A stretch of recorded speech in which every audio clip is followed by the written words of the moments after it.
me at the I meeting? really wanted to come. I'll buy you a camel. This is Bob here. Can you hear me? Yes. Yes.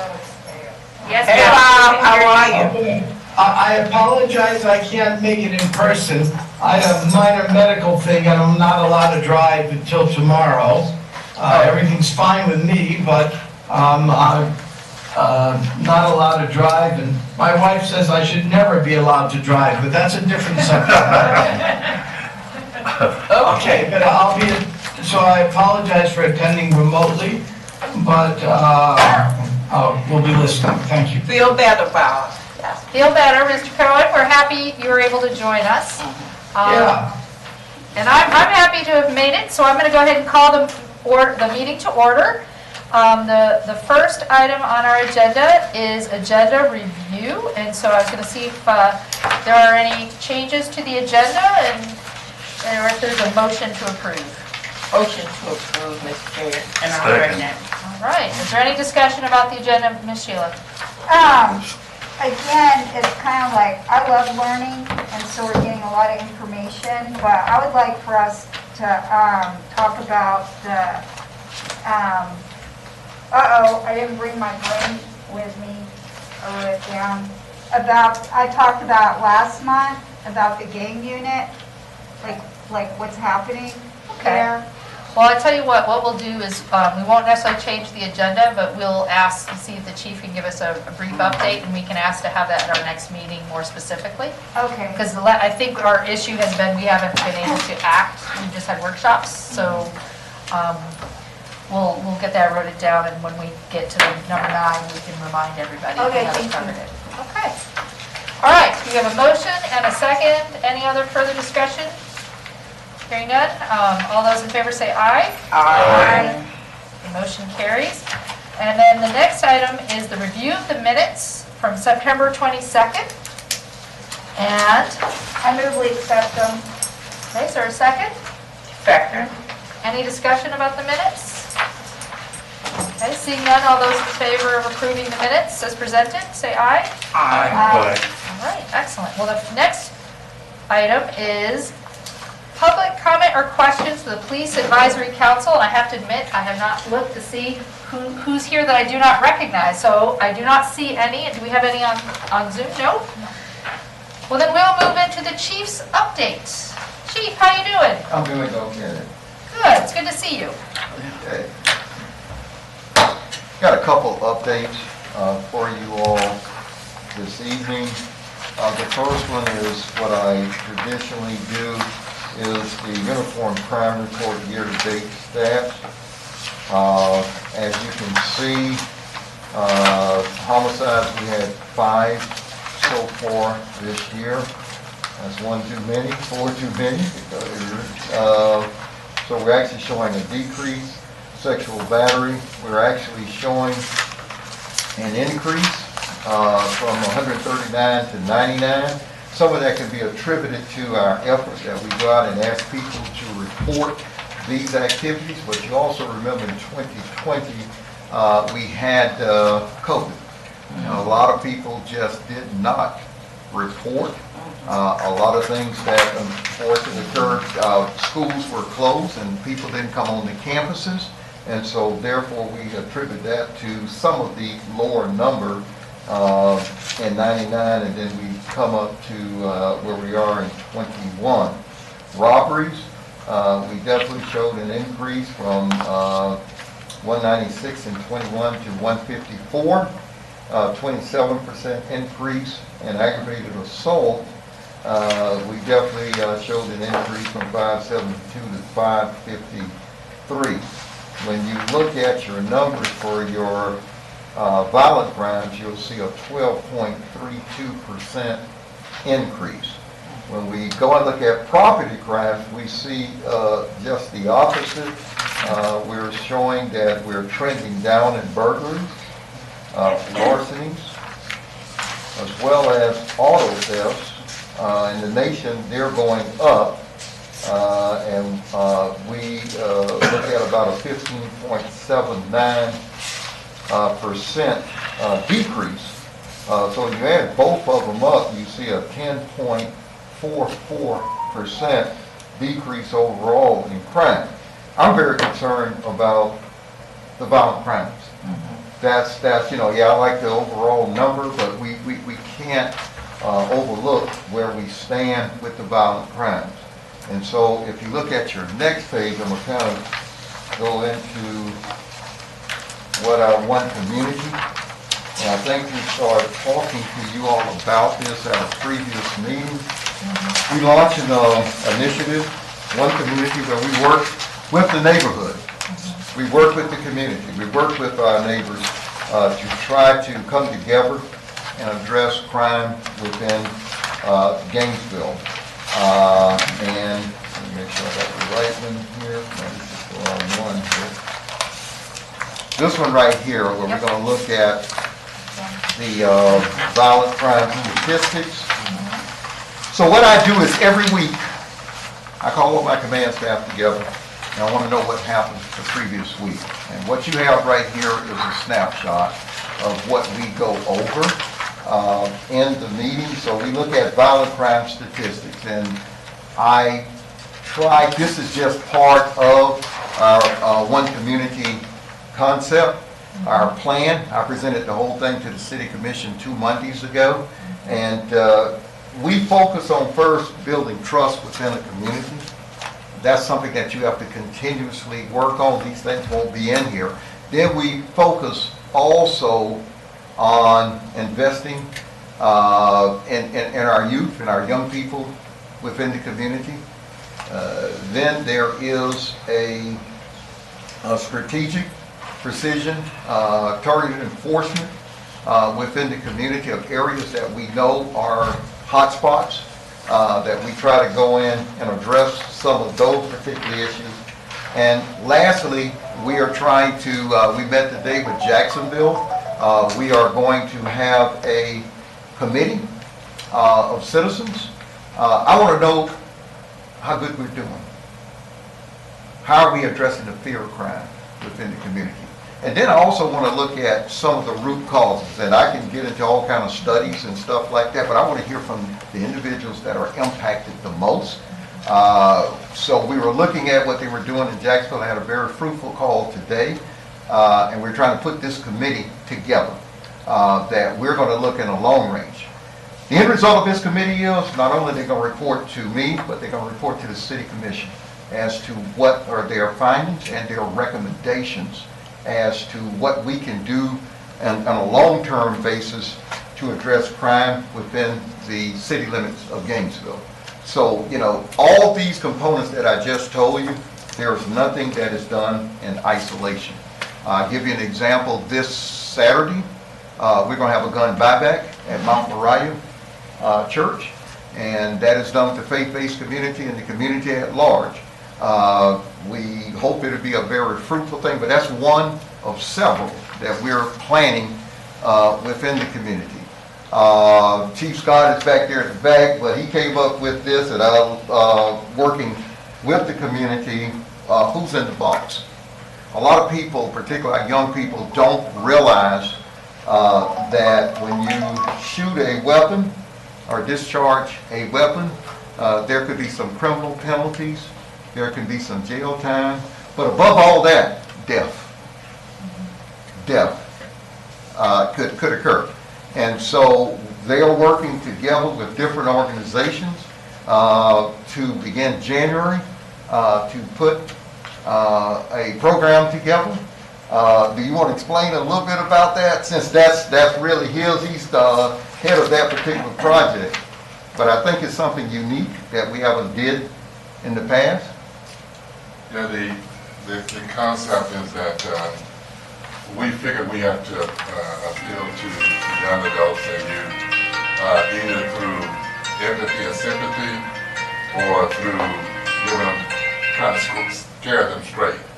So we have this production that we're working with several pastors and chaired by Bishop Stokes. And the concept is that we give this presentation and we show what the aftermath is of a person using the firearm. And you know, it's a play, we're recording it. We plan on, once we record it, and we make this a two-day event, we present it to the folks. The next day, so we show the event. The next day, we show the repercussions of that with a funeral. And the concept there, and I won't give away the punchline, but the box is the casket, and who's in the box? The back box is also a jail cell, quite frankly. Who's in the box? And so there's a story behind this, and there's a punchline that when they open the casket and they find out who's in the box, that's supposed to drive it home. We didn't just want to show them the stuff that, and not really give them an out. So what we are doing is having a major referral process at the conclusion of the second night to refer people for jobs, medical assistance, substance abuse assistance, educational assistance. Talk to some of the food folks today, food assistance. So we want to say, okay, we're here to help you avoid this. Here's what do you need, and here are the people. Where we typically refer people to organizations, we want to refer people to individuals and make this personal. So the concept is that that's what the chief wants us to get into is major referral. You know, again, this is one community. We can't solve it by ourselves. It's going to take all of us. It's going to take educators. And I'm happy to say we had a commissioner, one of the school board members there, and she embraced it. And our hope is that we will have this in the schools, and we will be bringing this event also to the schools and having law enforcement officers and having teachers. And we don't want this to be a law enforcement issue. And this is a community issue. We keep being separated, and that's our concept behind one community. There's one community. When we fail together. When we succeed together. So let's stop separating ourselves and dividing ourselves. And that's the whole concept. And we birthed the idea, and we had preachers that grabbed it, and teachers and other folks, and it's taken off. And we feel real good about getting into the schools, and we're going to make a presentation to Ms. Carly sometime in the next month. And our goal is to get there. We want to get to every student and every youth and say, okay, there's alternatives, and here are the people that can help you with those alternatives. So it's one thing to talk to people. I hate having a meeting where you just talk, and here's some action. And so that's the whole concept behind the one community, the concept with the who's in the box. So you'll be hearing some marketing, who's in the box, and that's what's it about this month. And the date that you all were planning to launch is? January 5th and 6th, I'm pretty sure is the day. It's Wednesday and Thursday. We have to try to avoid Bible study nights for some of the churches, and we want to get out there. And it's picking up a lot of excitement. We've been talking to we'll have those who works with us dealing with the system of care folks, and they're excited about it. I think we're approaching it that way as well. And we want to get the resources together to the people who need them. And so that's the concept, and we think it's going to go well. Cool. Thank you. And I'm going to run through some of these. Okay, yep. I'm going to run through these real quick. Oh, yeah, you go ahead. Any questions? Just checking. Yep, Ms. Payne has a question. I know y'all know all the resources, but people are pretty excited about that tennis camp on the east side. You know, where they go and teach the kids how to play tennis. So Staples program. Yes. Yeah, so, Yes. you know, we talked about this before, you didn't agree with me, but that maybe the parks department, like different programs could be there too, Oh, yeah. outreaching. Yeah. The concept is everything you could think of that might impact these guys. We're trying to convince them this is not the way to go. So anything, parks and recs, all our community builders, I mean, this is a heavy lift, but we as a community can do it. And that's what we're pushing to that. Teachers, doctors, university folks, we want everyone involved in that and help people. There's some people that don't know how to apply for college. Some people that don't know what trade schools are available or how to get into trades. I mean, we want folks who will take a personal interest, okay, I'm going to help you do this. Or here's a person over here that can help doing it. So that's the concept. And it's funny, there's a lot of resources that are available, but there's a lot of duplication because people don't know what's available. And our job is to try to identify what's available and get people to the right places. One more thing, again, you probably know, do you already have the actors? Yes. We use the Star Academy. Okay, that's what I was getting at. Yes, Star. Perfect. And that was a sign. Star Academy, and again, Ms. Ramona Jackson, and we have the staff that are working there. They did the script and everything. We have the script for it. The chief has graciously agreed to allow the folks that film for us to actually film the production. So we're hoping to get a good quality product that we can disseminate. We're really excited about it, and I would encourage you to, if you get a chance, to come out and see it and participate in it, because it's again, a community event. Excellent. Thank Thank you. All right, carry on, Chief. Okay, I'm going to run through some of these statistics. Let's talk about stolen firearms in Gainesville. Last week, between the 14th and 20th, we had 2. But when you start looking at since January, in the city limits of Gainesville, we had 123 firearms stolen. And 66 of those came out of automobiles. They came out of automobiles.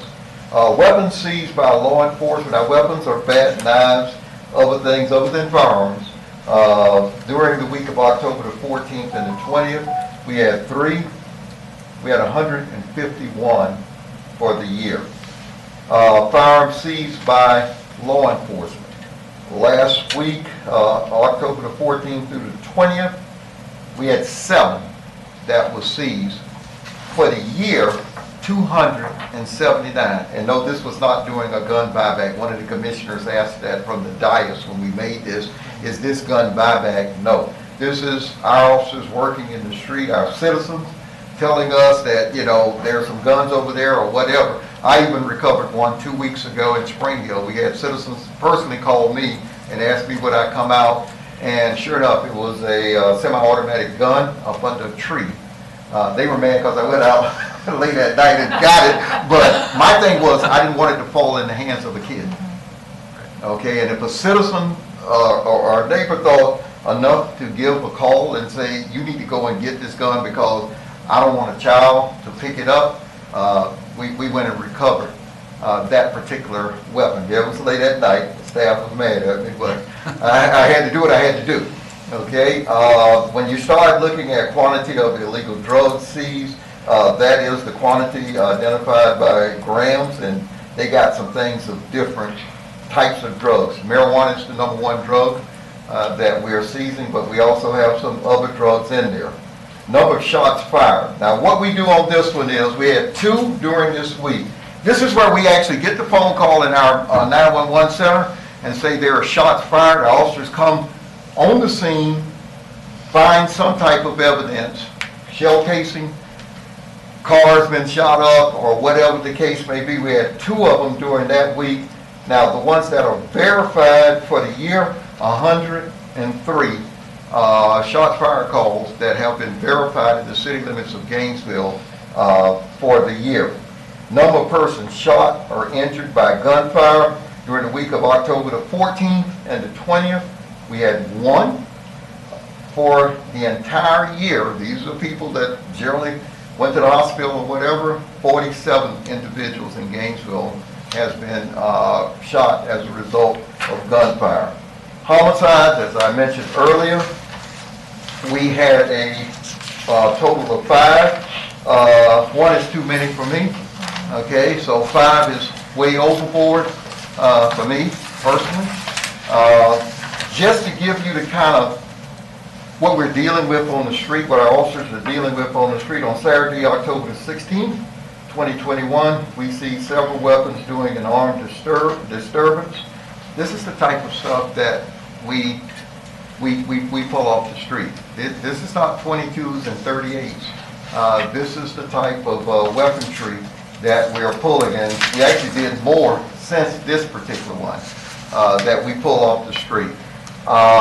Then if you look at incidents involving stolen firearms, where are they coming from? Where are they stealing these cars? This map right here will kind of give you a graphic illustration of where some of these weapons are coming from. The darker one than the orange was the one that was stolen last week. And sometimes they're in a cluster. If you go to the next one, and I know I'm going through it, y'all can ask me any questions. Where did we seize our weapons from? where did we seize our firearms from? And you can see there's a smattering all over the city, but you can look and see where the clusters are on top of each other. And this is where the guns are seized from within the city limits of Gainesville. Chief, I have a question. Yes, ma'am. So these zones are like Juliet and Yeah, these are different. Mike? Yes. Okay. Yes, Okay. yes. I should explain that to you, Yes. my bad.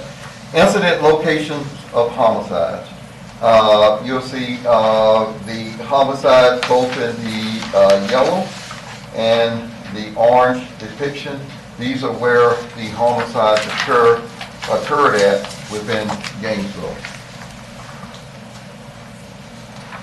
Where's Juliet and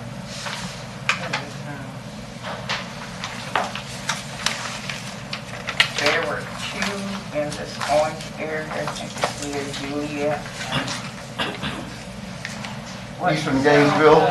November is anything, I mean, so part of Juliet, University Avenue runs through Juliet. Right. And it kind of pushes down, so that's Duval neighborhood up to Waldo Road. Okay. November is Lincoln Estates and Right. some of the southeast neighborhoods that are over there. Okay. I got your page down. Yeah, okay.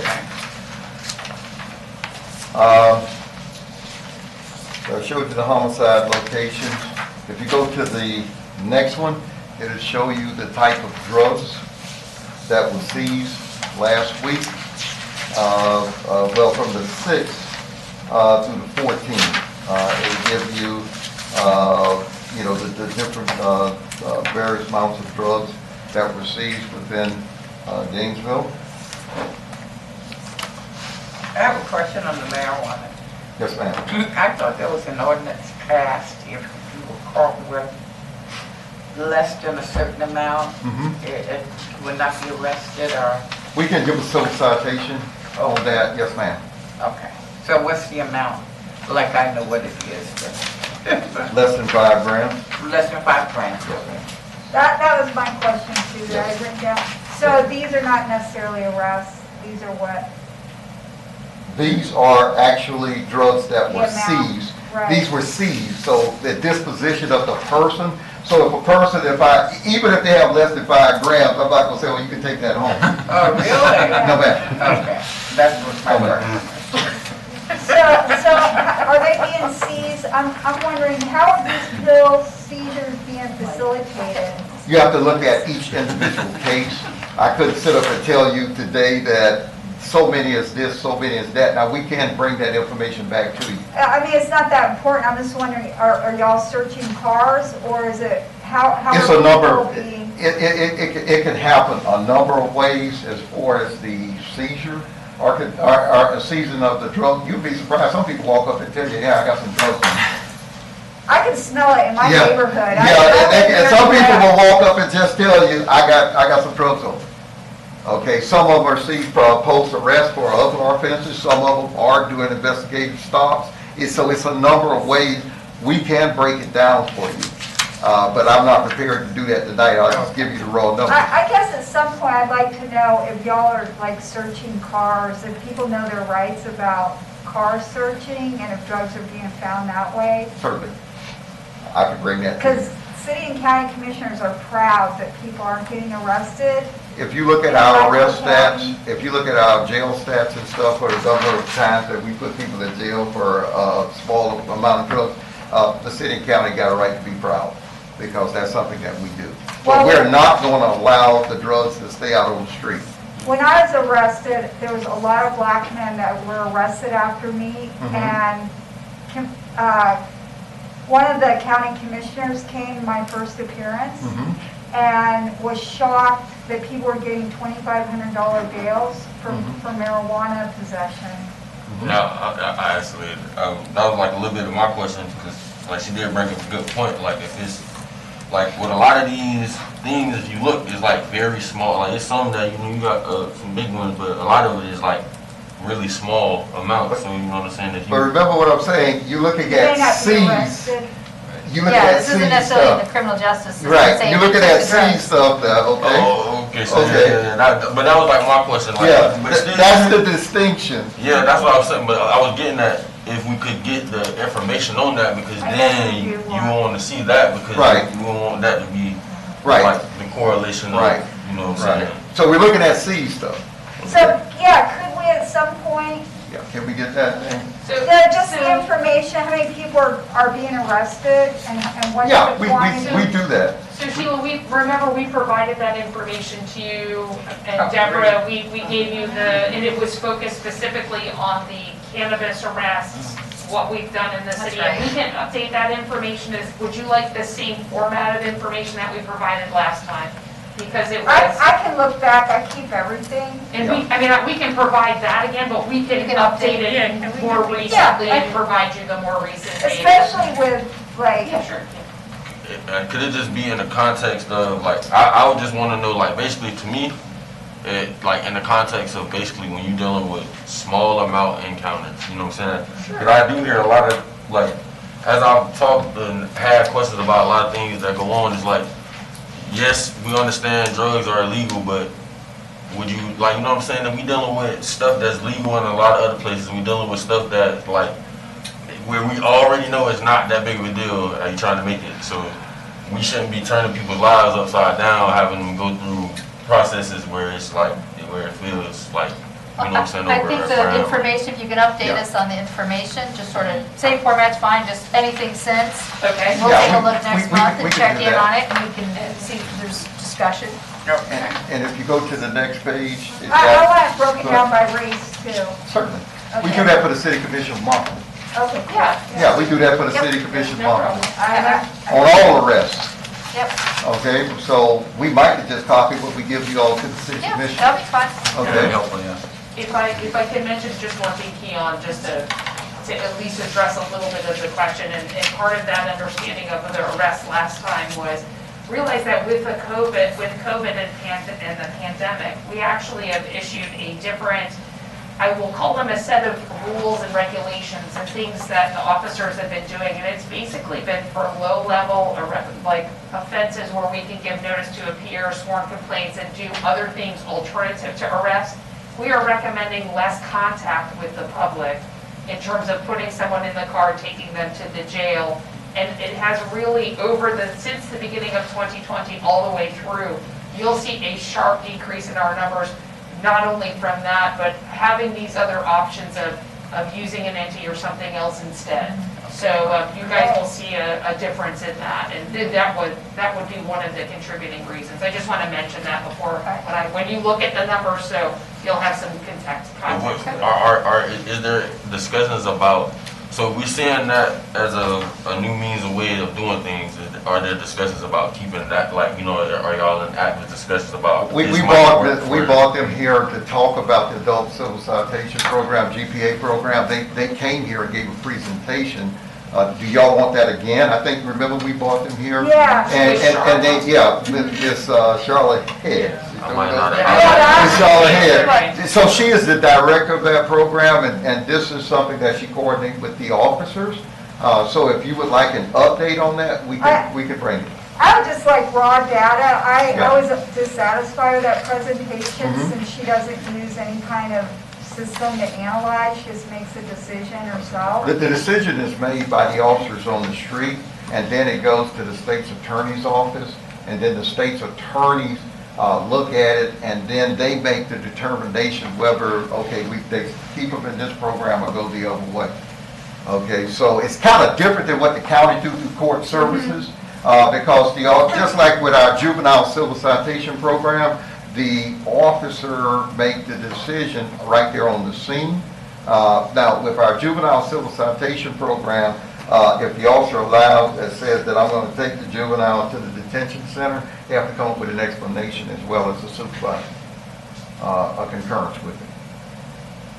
So it's a That'd be little bit awesome different. with adults too. Yeah, it'll be a little, well, this is our first year, doing it, and if y'all watch the city commission meeting, this went on for about a year, between the state's attorney and the city commission. Oh, And so yeah, we're yeah. just into it. Yep. So yeah, so I think we'll take the raw data, and then if we decide we want some questions, we can follow up at a future meeting. But I think the raw data would be helpful. Right, we can do that. Okay. So that is kind of an idea, because you say one community, what are we doing? So these are our reports. I get this every Tuesday.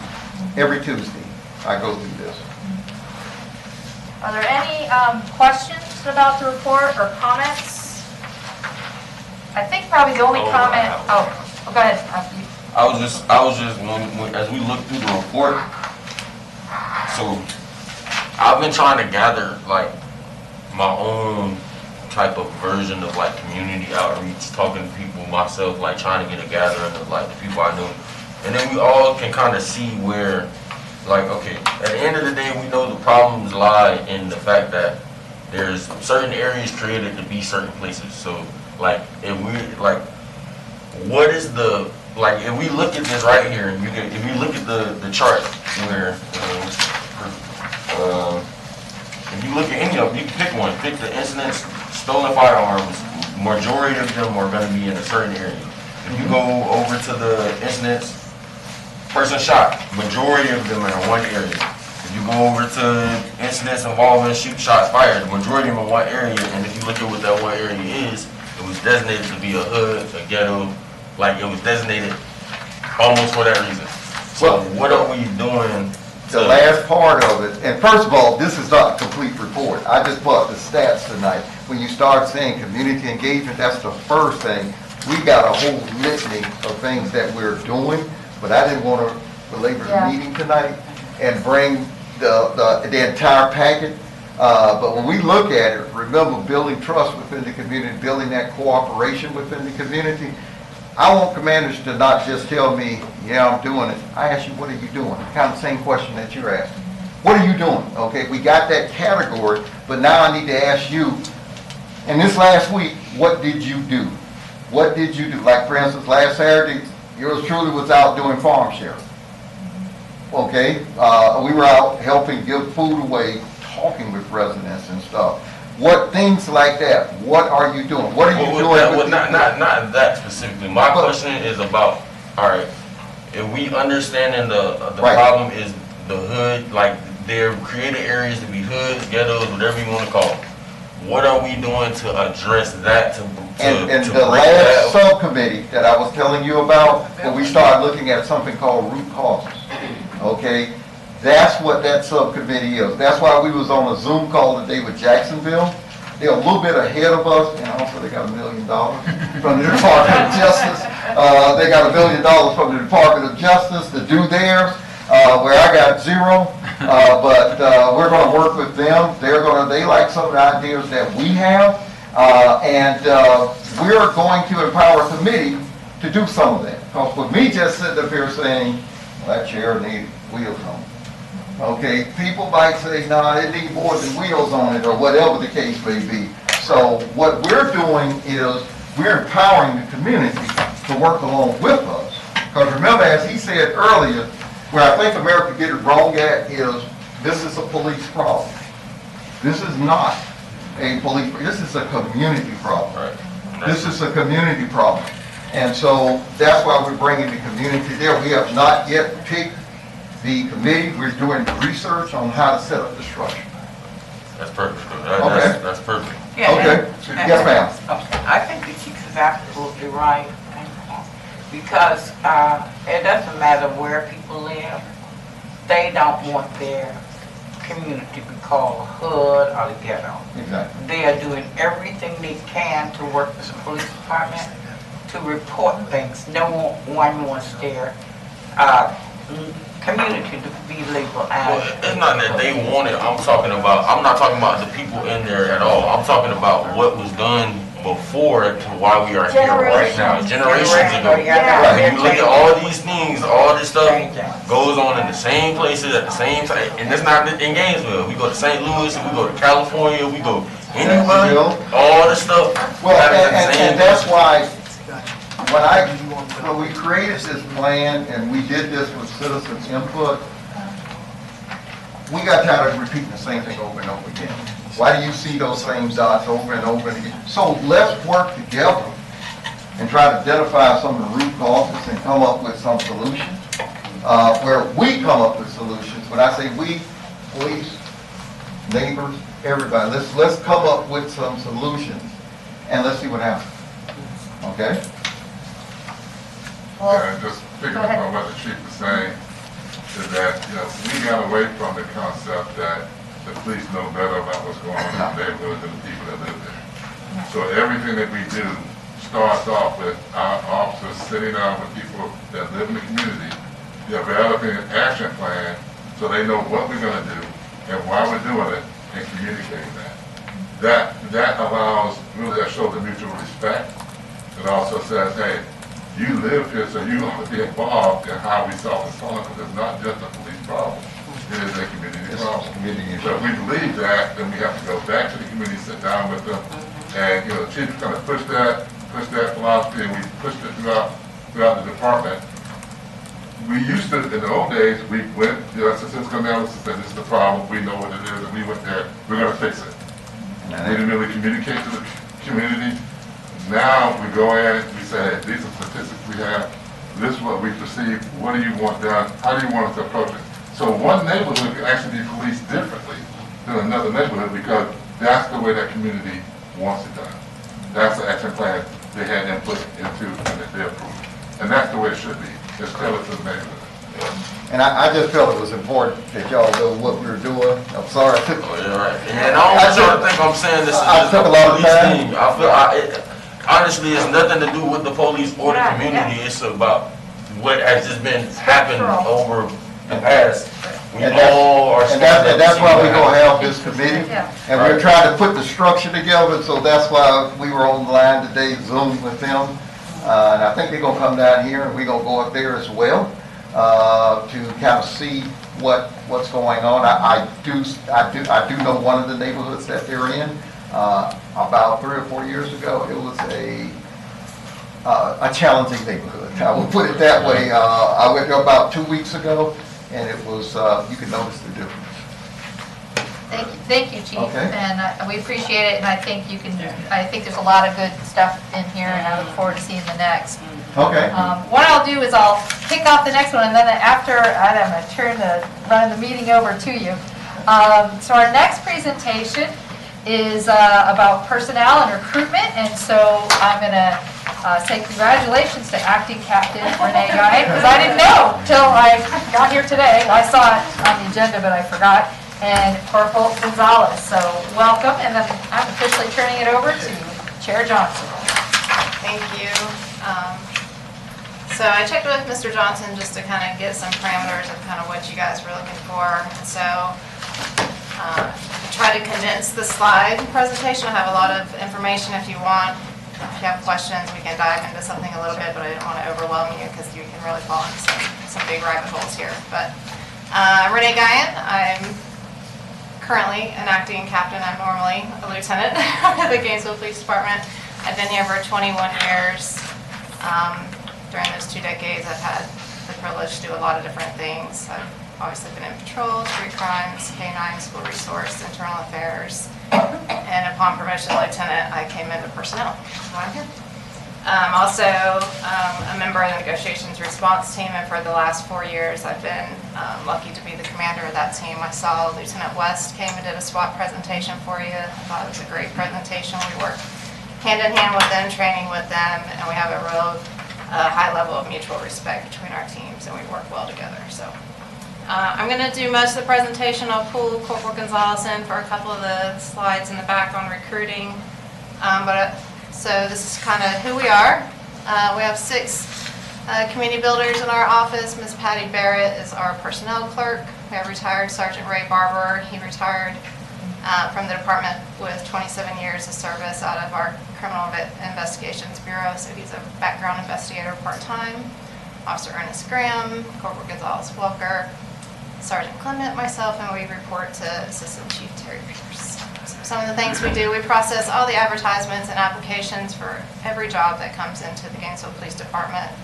We do background checks for all those applicants, manage the hiring process for police officers from application to them being sworn in, any internal vacancy notices, promotional processes, obviously our agency recruitment, and then maintenance of all of our medical records, EAP services, and personnel funds. Demographics, I went into the census.gov, and if you've ever looked at it, nothing adds up to 100%. So this is the best I could do that I felt comfortable providing to you.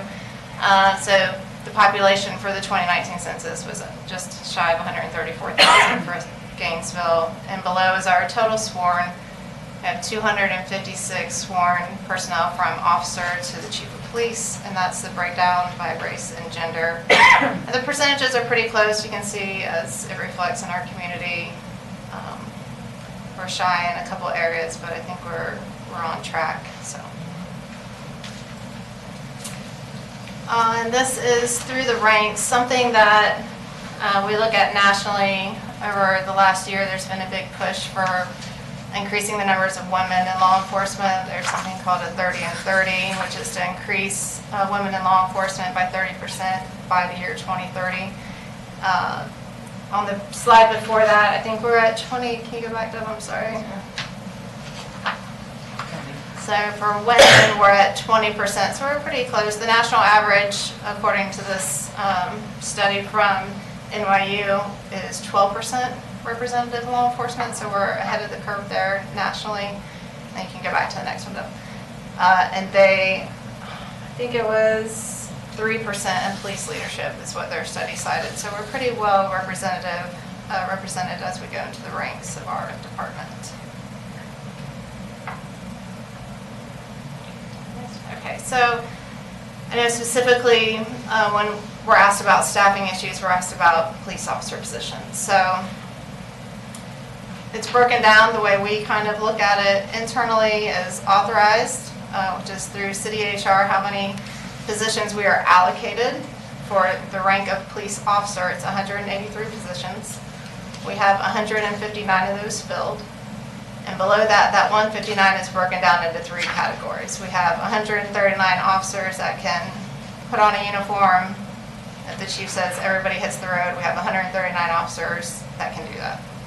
9 officers are in FTO, and then 11 are what we would consider non-certified. So they're in the academy, they're in mini academy, they're in FTO, they're in some form of the process, but they're not quite SELO. The way the city kind of breaks it down, we don't have a designation for a non-certified police officer. When they fill out a job offer with us, they fill the position of a police officer. So that can be somewhat confusing. I have a question. Yes, ma'am. Okay, but according to the census data, you said the city of Gainesville has 133,000 plus residents, and we have 159 of them. Yes, ma'am. So to the left of that screen, 283 is what we are allocated from the chief of police down to officer. For the rank of officer, we're allocated 183, and we currently have 159. Yes, ma'am. Oh, that's a little bit of officers. Yeah, is that Gainesville? It was Gainesville. That's the mandate. All the people in Gainesville. That seems like a. We do a great job, don't we? I guess. I know when I called, you're bigger than other people too, but that seems like it could be from overworking of officers. Yeah, I think, and you know, the chief could speak to it if he feels the need to. But as we, bring square footage into the city, that's something that we should be looking at. I know back in the day when Butler came in, we asked for more officers because we were policing a larger area, and we might not, I venture to say we're not policing a larger as far as land mass, but our city is growing up, and so we need to account for stuff like that. I would ask in the future when buildings are being approved that stuff starts to kind of work into us asking for additional employees. We can go to the next one.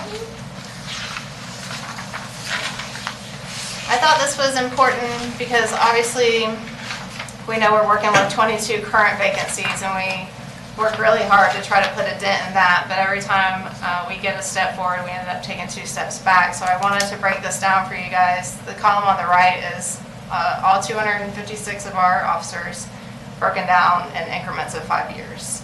And I had already submitted the PowerPoint by the time I did the percentages, but so under 5 years is 29% of our police force right now. So we're very young. But then you also look at the retirement eligible groups. They're at 20 to 25 and 25 plus, where at any point those people could walk, right? They could decide it's not for them anymore, they want to relocate. So we can't account for that. We have to prepare for it, but it's something that can be sprung on us pretty quickly. We have 19 sworn personnel in the drop, so they have a hard set date of retirement. So we have 19 of those between now. We'll have one in November, one in January through 2026. We'll slowly lose those 19 more people. So, yeah. So in addition to recruitment, the conversations we have in-house is, can we change the trajectory of any of those people through retention efforts? So it's a two-pronged approach that we need to take as far as our staffing. We'll move into recruitment. If something comes up for staffing, just let me know. Mr. Johnson had asked kind of what the process was for a police officer. So these are the requirements for GPD. The state requirements are a little different. For the state of Florida, you can be a police officer at 19 years old.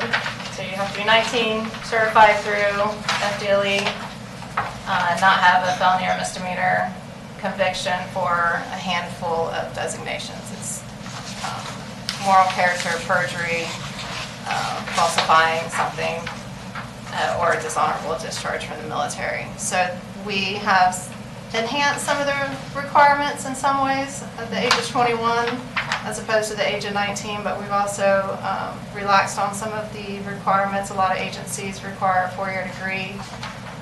We brought that down to an associate's or 60 hours, or if we can find community service. You know, if you were 5 years as a manager at Lowe's, we feel like that probably gave you some good experience that would provide, you know, our citizens a quality police officer. So we've looked at things like that to try to open up our base, or you know, our pool of applicants. So good driving record, cannabis free for 12 months, and illicit drug usage for the past 36 months. And all those are agency specific. Agencies across Florida and across the country are going to be different there. Our application process is pretty straightforward. There's some initial contact with our recruiter or our office. The application's completed. We test every 2 months. So every 2 months we pull the applications that have been submitted. They go through city HR, and the city HR looks at them to make sure they meet minimum standards. That list gets sent to us. We send them an invitation with test dates. And come for the process, which is a physical abilities course out at Santa Fe College, a writing sample, and an oral board. And then successful completion of that leads them into the background phase, where ultimately the chief, the assistant chiefs, and the chief review their background and decide if a job offer is appropriate.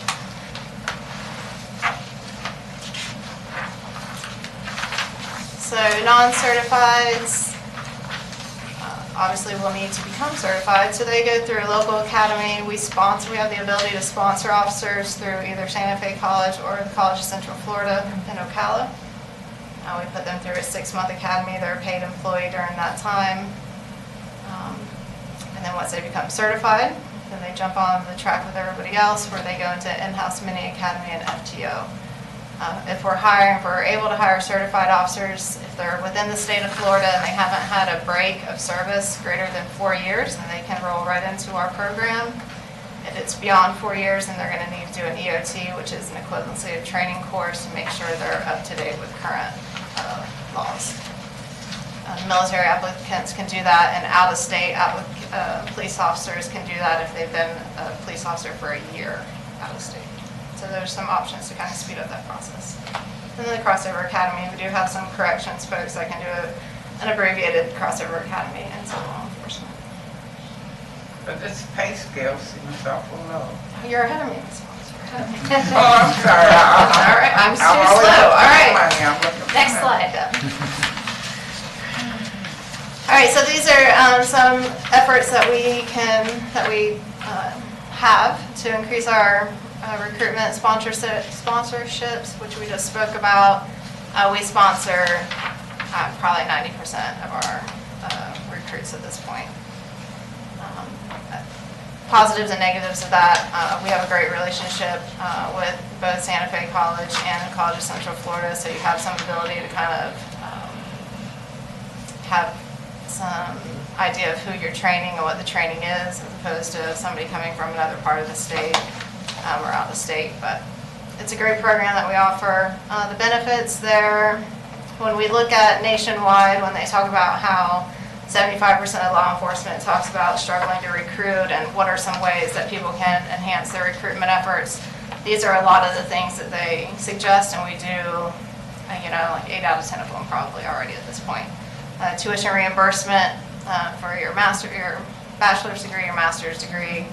The city does that for all employees. It matches the state of Florida cost of tuition. Take-home cars. We offer several specialty units. We have clothing and leather allowances twice a year that are part of our contract. And then paid family leave is something that's recently been added to the city of Gainesville, which is great. 12 weeks paid leave for having a baby, whether you're the mother or the father. Mr. Young, you had a question? Yeah, so my question was gonna be about the pay. So is this new, or has this been like, okay, honestly, I have this question just because I was just having a whole debate with somebody about police officers and their pay, and they led me to believe that police officers make like $25,000 a year, and it was just, we went through this whole thing. Yeah. So is this That's where they start. new, or is this? This is part of, the city went through Total Rewards, which is a process of evaluating pay across the city of Gainesville. And so our pay scale from October 2020, this is the most recent, base salary for certified and non-certified. And we have the ability, depending on years of service or your degree, there's a matrix that up to 2.5%. It's kind of a step up. Is there a way, what is like is there a way for us to see like the pay scale? Like how it, like okay, like that's for somebody starting. So what happens if you got like 20 years of service? Like, So, I know it's I different know for the people everybody. behind me are probably looking at me to see how I'm getting into it. We don't have a step plan, which is probably kind of what you're looking at. We have a max, we have a minimum, the entry level, a minimum, and a max. And there's no telling at what point you will actually reach maxing out. Oh, well, what is the So, max? let me see if you know. There's My notebook. a lot of opportunity for time and a half. Sure, right, and that's definitely, overtime is a huge benefit to us if you're trying to supplement your income or Yeah, you need a new roof. those football games. Football is good. And I'll tell you, Ms. Payne, honestly, some of the older officers will remember we used to line up for overtime, and now it is difficult to give away. It is, I think it's a generational thing. Oh, I have this information. Yeah, I believe it. But they don't want to work it. It's great there if you need it and you want to, but it's just not happening as much as it was. Gosh, Keanu, no, that's information. I'll find it for you. It's I'll sit down. okay. It's okay. The only reason I asked is just because I feel like y'all should talk about this. Like, this is decent. That's a decent amount of place to start. money. Like, you know what I'm saying? Like, if somebody like $45,000, that's decent. Like, right now, where we live right now, yeah, that's decent. Yeah, and I mean, that has definitely changed in the last 3 years. I mean, we're entering year 3 of the Total Rewards, so 3 years ago they looked at it, brought us up, but they took 3 years to bring us up, so we're actually still slightly behind. If you look at what we're competing with in Tampa, Orlando, Jacksonville, I promise you, tough. police officers be having you out here thinking they the brokest people on earth. Not y'all, but I'm just talking about in like. $45,000. But check me out. That I know a lot of people that making it work on 30, 25, and they had, you know what I'm saying? That's a lot, and I'm talking about majority of the people that you know. That's what they have. That's what they living off of. So. I think she might have a different impression. I was going to do because Well, that's what school I'm gonna still flip teachers through it. don't even make that starting out, Evelyn. They're supposed to soon.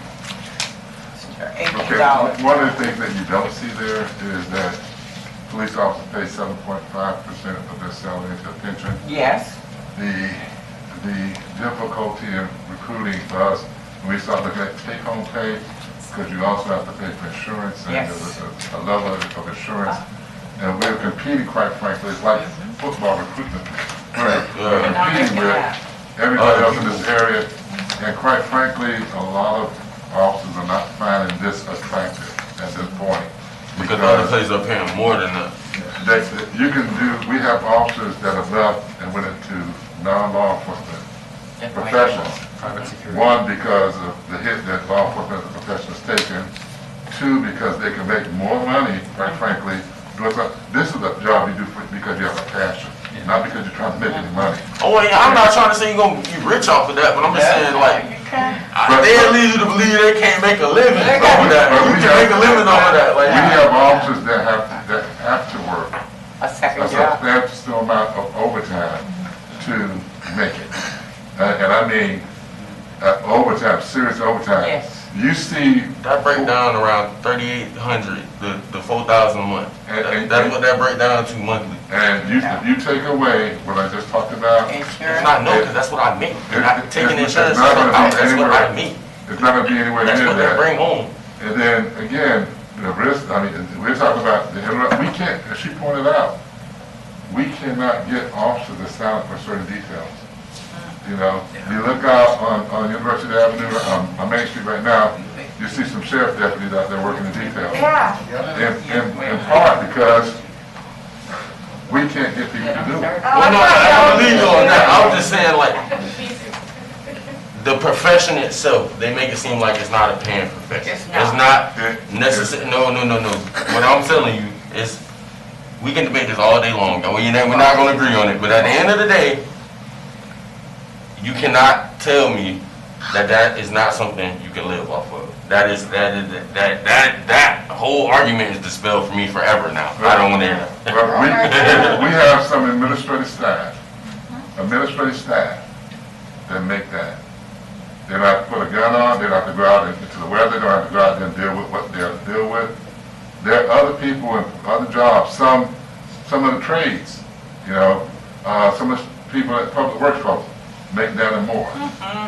You get into utilities, we're in the dust, okay? There's a lot that's out there for what's asked of these officers.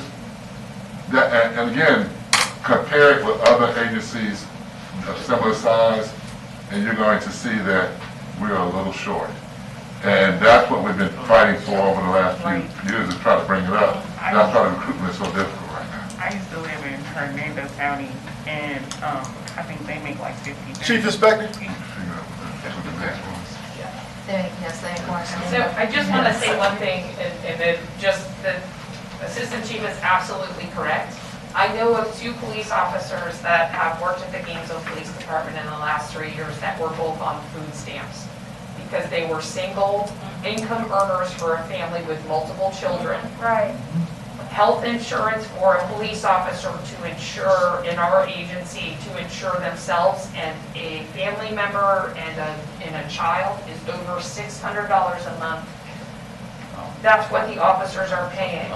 They're taking 7.5% out of, 7.5% does go to our pension. But if you have a child in daycare, and when I start, and I've been here a while, right? And I have a 3-year-old. When she was first started daycare, it was $1,100 a month for daycare.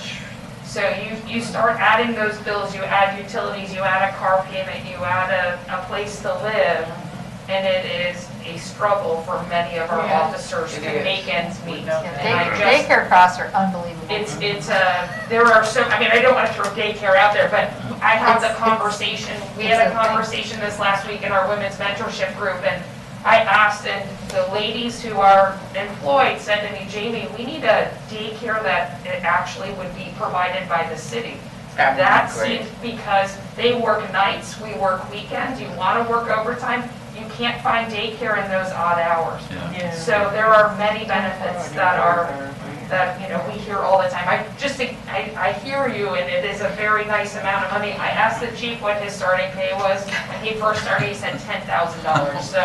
But that's what I'm just. 44 years. Yes, it's higher than you understood at all. There you go. Just, That's all there you it is. go. There we go. Okay, let's move on. All right, we're gonna, I have your answer. all I right. found my paper. I knew I had it. Yes. I knew I had it. It's, so the minimum is obviously 45,000. what they consider mid-range is 58,000 and the max is 70. But I say again, there's no street sign to get you there. It's there. Oh, I was trying to see the step plan will range. kind of, Yeah. I just wanna agencies know that the have range. step plans can say in 10 years, you're gonna be at 65. Okay. At 20 years, but we don't have that at this point. Yeah, All right, I'm gonna let Corporal Gonzalez Walker talk about the next two as he is our agency recruiter. Not a career for me. Good evening. My name is Gilberto Gonzalez Walker. I've been a GPD for almost 6 years. This is the first and only agency I've worked for since I left the academy in 2015. I spent half of my time in patrol. Then 3 years ago, I got the chance to move into personnel as the recruiter, which was very eye-opening because I get to see a lot of things that my fellow officers don't. And it gives me a very unique understanding of the inner workings of not just the city, but our department. Recruiting is tough. Like I said, I've been doing it for 3 years, and in the past 3 years, many different initiatives, many different conversations, many different events, talk with other agencies about what they do, what works, what doesn't work. But it's tough for everybody. Right on your slide, you'll see some of our initiatives. Some of them are past from the beginning back in 2018. Others are more recent. But I want to say that I think overall, even during COVID, we were successful in our recruitment efforts. We never had to stop our hiring processes every other month, testing for police officers. Probably the only one we had to stop was the one in April when COVID really hit and everything shut down. I think overall that's the only process that actually got stopped. And we were still averaging about 15 to 20 candidates come test for us. I think and that number has stayed consistent all the way until our recent process. So our ongoing efforts, what better way to go find police officer candidates than at the police academies? Why not? They're there and that's what they want to do. They're sitting on those chairs wanting to be officers, so why not target them first? It's very different. Lieutenant Guyan spoke about sponsorships. Sponsorship for us at GPD means we will absorb the cost of the academy, which in total is about $7,000 to $8,000. They get a salary, so their job at that time for 6 months is to sit in an academy class and pass the academy. I recently, at the beginning of the month in October, I went to Madison County, to the North Florida College Academy. For them, sponsorship is different. For them, sponsorship is they go to the police department or the sheriff's office and they get a letter stating, we did a preliminary pre-employment background. This person could be a good candidate, however, they're not employed. They still have to put themselves through the academy. They still don't get a salary, so while they're in the academy, they're not working.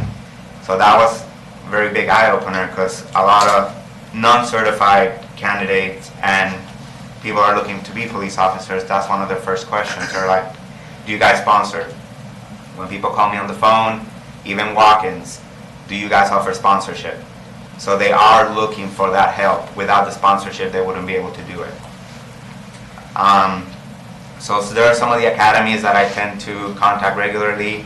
Santa Fe College here in Gainesville, College of Central Florida in Ocala, Citrus County, they're located in Inverness, Madison County, Duval in Jacksonville, and St. Johns County over there in St. Augustine.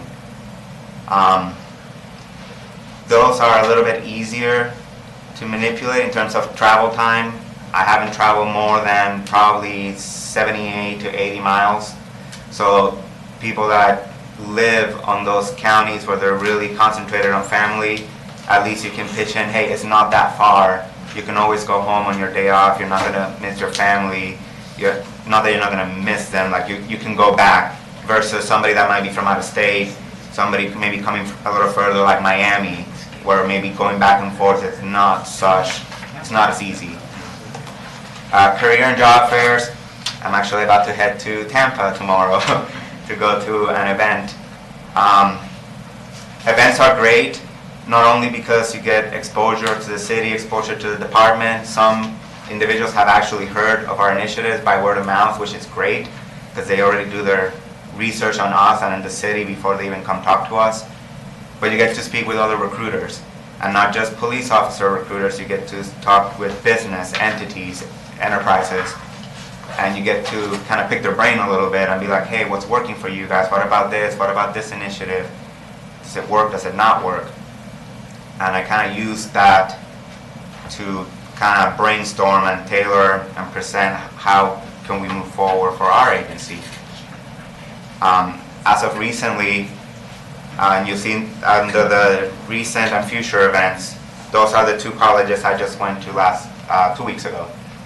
And you'll see on the second bullet, it said that most of the applicants looked at, they want an honest agency, somewhere where they can have a family environment, opportunity and career advancements, family-oriented benefits, and retirement.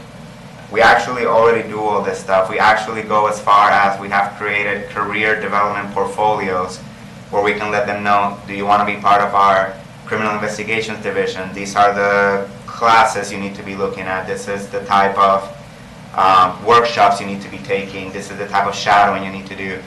And we actually go as far as we've actually let officers shadow some of our detectives to see what they do, so that they don't believe, oh, this is something I really want to do, and then when they get their position, it's like, well, this is really not what I wanted to do. So we do give them the option to experience what their potential career would be. Again, most of them mentioned that.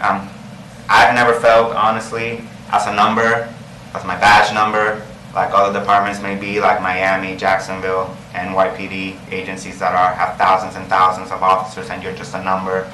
I've always been known by my first name here, always been felt like family. When I needed help, I had my friends to help me. So that we do very well, and that attracts people. So that's been a good point of recruitment pitch for them. Tuition reimbursement.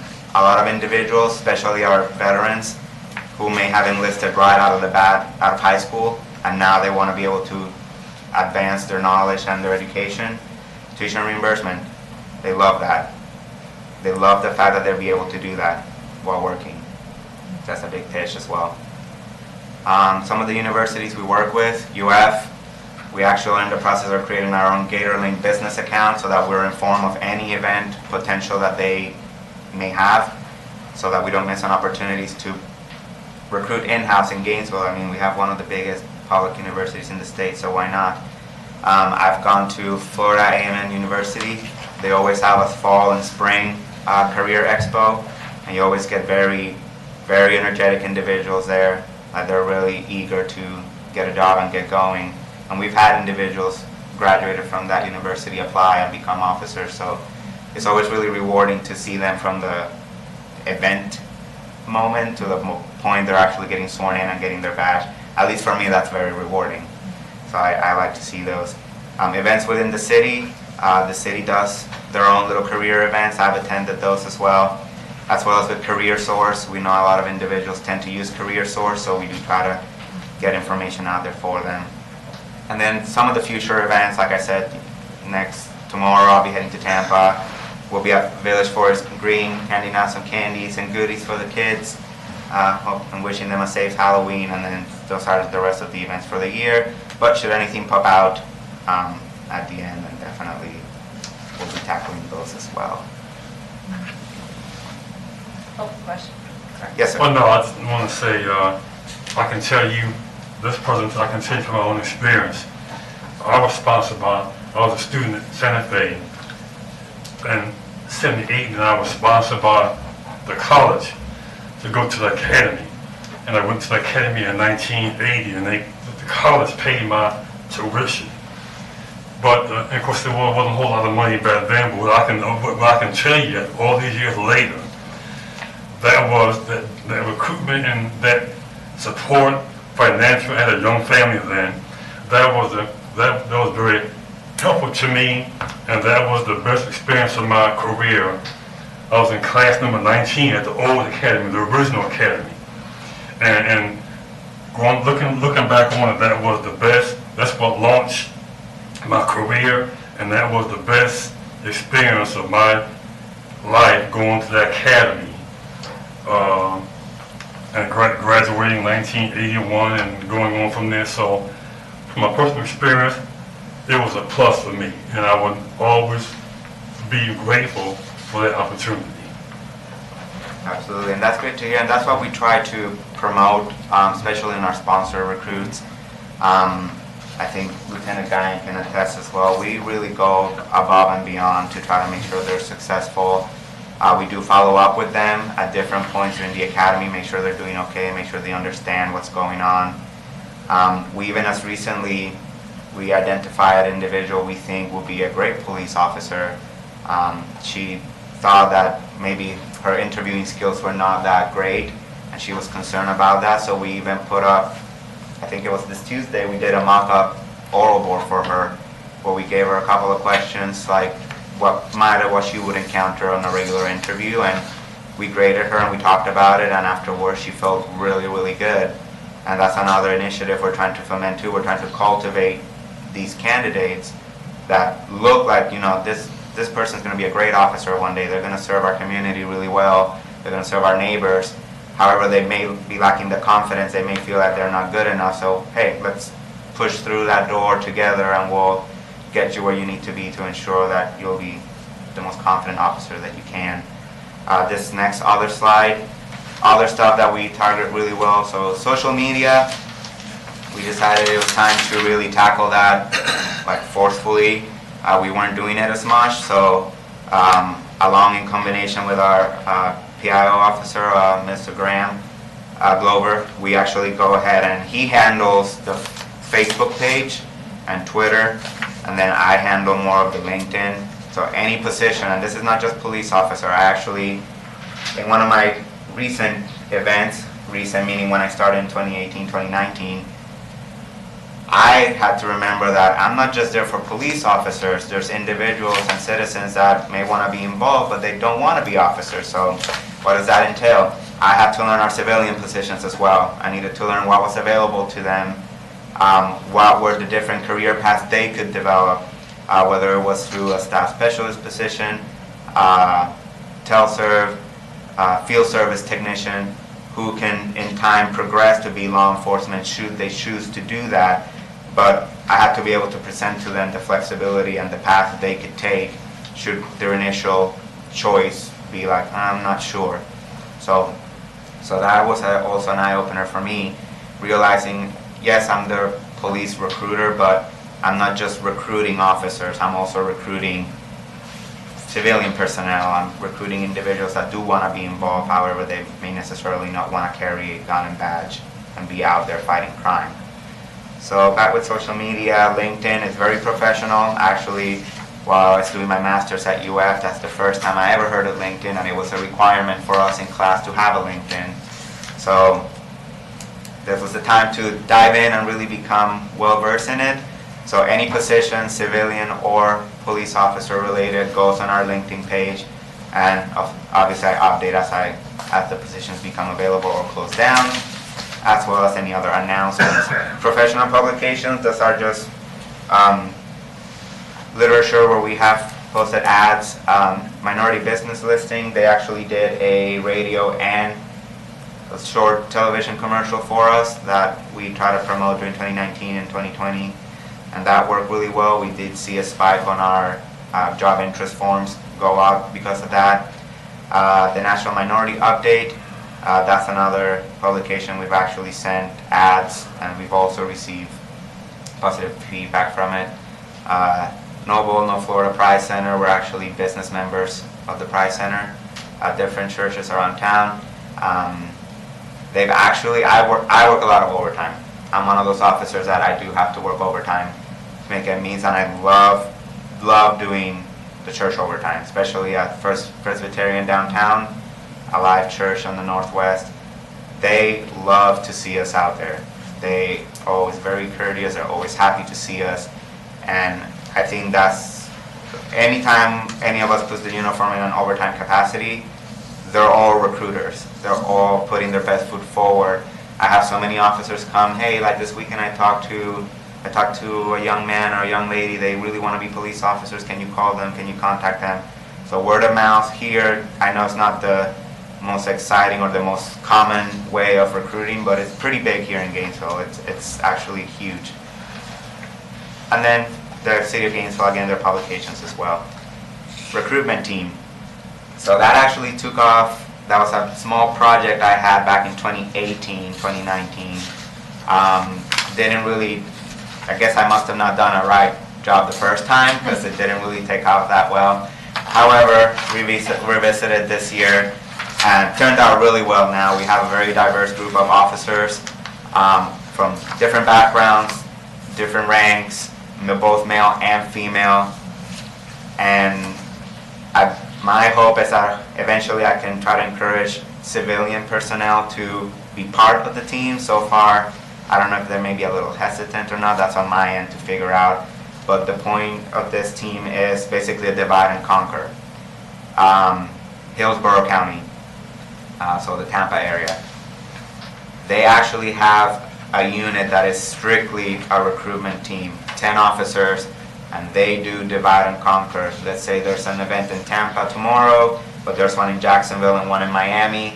They cover all events and make sure they go wherever they need to go. Also, their budget's a little higher, like probably $150,000 budget, so that's how they get to do those things. But we've been able to do different projects on our own team and encourage the officers to go on their own. So that's something that I'm really looking forward to see grow, and again incorporate civilian positions, civilian personnel that would like to go out and also showcase what they do. I can always talk about it and research about it, but I think it's really important to have a person that's actually doing it so that they can feel maybe that passion, what fuels them to wake up every day to come to the Gainesville Police Department and work. So I think we do need that essence of, this is why I do it, this is me, come do it, you can do it as well. And this is just to finalize some of our goals. Okay, sure. We have some goodies for you guys. Oh. I'll get those around. All right, and then just to close, just a couple goals. Obviously, we're always striving to reduce our vacancies to zero, continued efforts to maintain a diverse workforce, and I'll just add that diversity in the workforce, seems to be a goal because we want to be reflective of our community, but I think it also enhances our workforce to be diverse in-house. I think the more point of views you can bring to the table, the better we're going to be serving our community. So we're always looking at ways to increase our engagement, social media, enhancing the recruiting team, building on that. Something that has come up recently when we talk about maybe trying to recruit women is where to find them, and league sports seems to be coming back around. There's a competitive nature, and somebody that plays league sports that I think tends to lean into law enforcement. And then when we went through our accreditation, some of the feedback we got was to pursue faith groups. And so that's something that I'm trying to find a way in, whether that's through a chaplain's program or how to get into the churches to reach the youth in the churches to start fostering those relationships and kind of maybe build a group of people there that would be interested in serving the community in a different way. So, well, go ahead. Yes, sir. Well, just saying, since I'm also I'm retired now, since I'm a pastor of 37 years of ministry. I'll volunteer to help with that if you need me to. I have a lot of contacts over the years with pastors, and I pastor 14 churches in a lot of some Marion County, so let me know how I can help with that, since I am retired. Well, I'm retired in July. 37 years, but I can certainly help with that. Just let me know. Thank you. That sounds great. And we'll end on our last slide. Our biggest accomplishment so far is the wrapping of our recruiter vehicle. When I came into the unit, it was on the to-do list, and I think we were just trying to figure out what we wanted it to look like. And once we got the concept down that we liked, it turned out really sharp. Sharp. I like it. It does look good. So the chief inspector wants to wrap all the cars in that, so if you want to help us increase our budget, we can do that. I have noticed more recruitment on social media and other places, like just as a casual observer, I have seen it out more. We might get a lot more police officers applying from states that are requiring vaccinations. My son lives in Oregon. The police officers are quitting rather than get vaccinated. Yeah, that's something that we're having some open discussion about is identifying communities that we might want to take trips to do small processes and big batches to look for those officers that are looking for a sunny place to move to. So one of the things that, you know, we're talking about in my day job is just how we're just not finding people wanting to apply for jobs, just sort of the national change and just everything's happening. And we're really seeing it in a lot of places, but we're seeing it, I would say, a lot with our fiscal people. And what the good news for you is you can't work from home and be a police officer. So that is not a threat to your organization, but it's really amazing how things have drastically changed just in the last couple of years on what we're seeing for people applying. So that's an element. Some of this stuff has been around forever and a day, but I do think all of us are going to see some changes in who's applying for what. Good, okay. All right. Well, thank you. Thank you.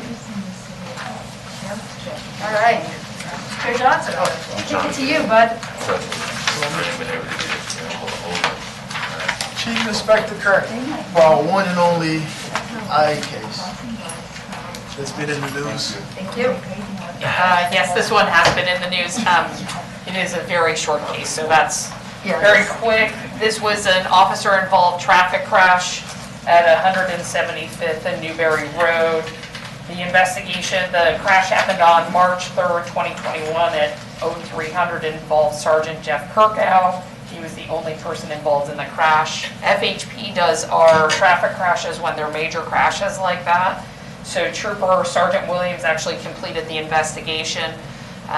Then once the traffic investigation is done, it comes to internal affairs, and then we complete the investigation after that. We have a matrix within our policy. The policy is 61.7. So there's a minor crash, an enhanced crash, and then a major crash. And they all have a set of discipline that goes with it if it's an at-fault crash. And in this case, we sustained a Rule 23, which is carelessness, which affects the safety of personnel and equipment, tools, property, or cause materials, parts, or equipment to be damaged or scrapped.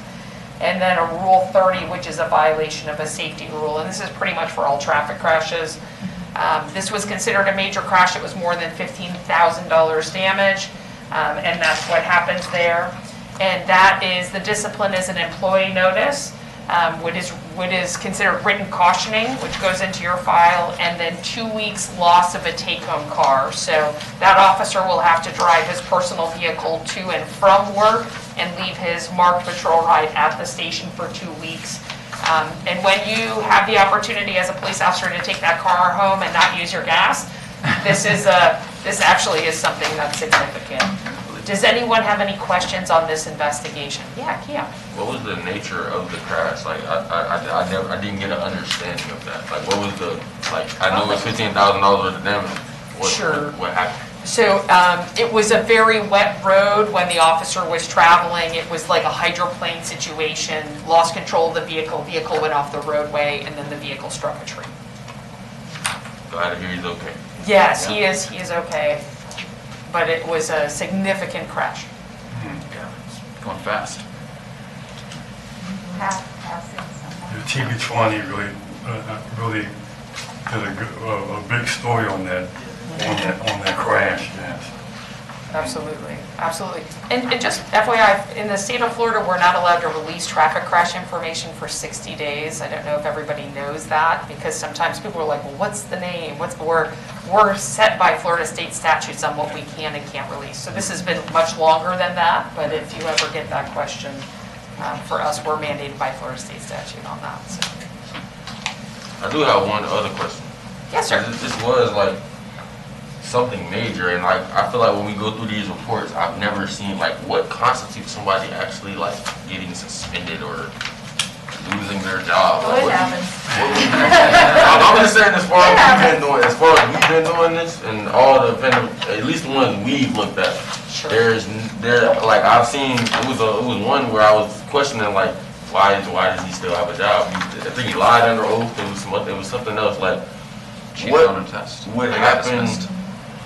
what would happen? Like, what? So I It's a think, major crash. You said it was 3 prongs. It was the top of the prong. They didn't get suspended. They lost their car for 2 weeks. Like, what so constitutes that? in traffic crashes, recognizing that majority of our job is driving a car, okay? We have a set of standards within that policy for the major, minor, and enhanced crashes to kind of treat everybody the same. If you are at fault in a crash, this is what the discipline you're going to get.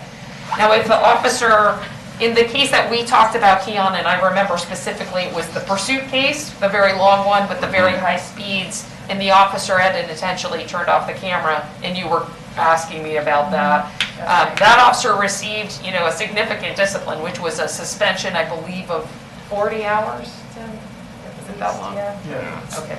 And I apologize, we deal with a lot. So the officer got an employee notice, which was a written cautioning, and then the 40 hours discipline. There is a scale, and it's an E3 code of conduct where we actually follow for all city employees.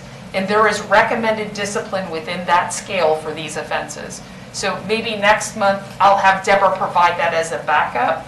There will be several more cases coming, Keon, which will have some discipline attached to them in the next several months, which I cannot talk about here. But you will have a better understanding of the discipline scale through that. And that E3 policy is a great one because it'll say your first offense, if it's sustained, this is the city's recommended discipline.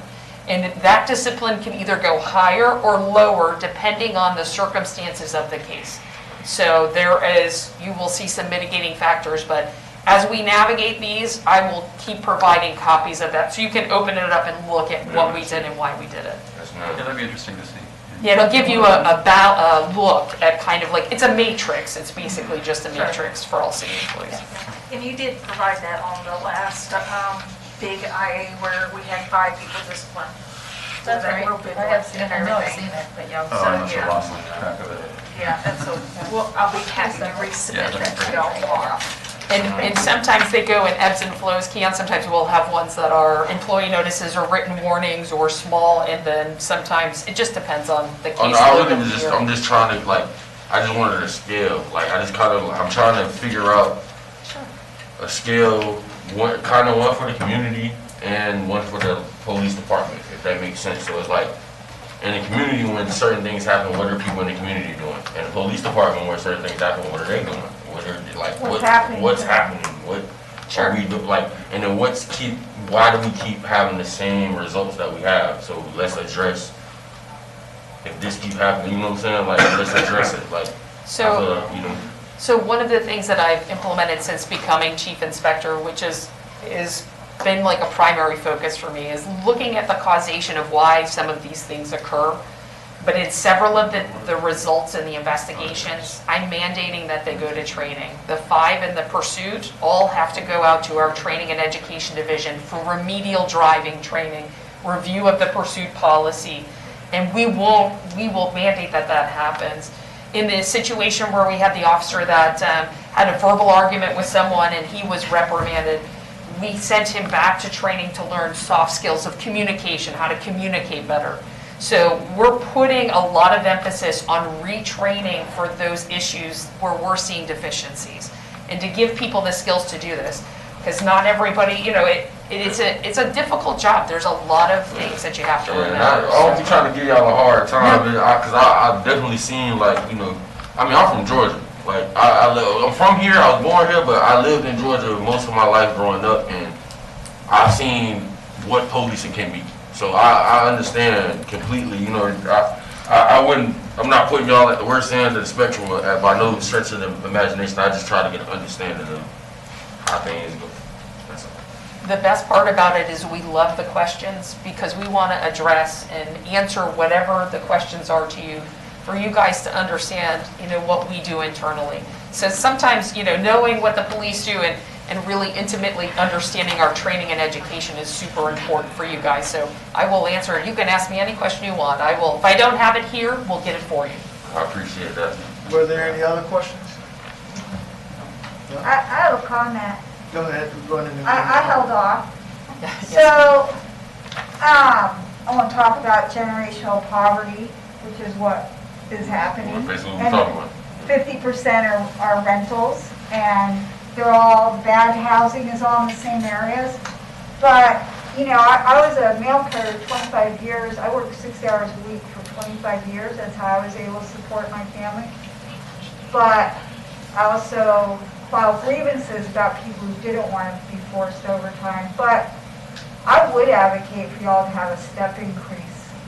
That, like the federal government, we knew at what year that, you know, that we were going to have a step increase. I can't believe y'all don't have something you can look outwards to know what your pay increase will be. So you're saying there's no step increase Not at this time. system?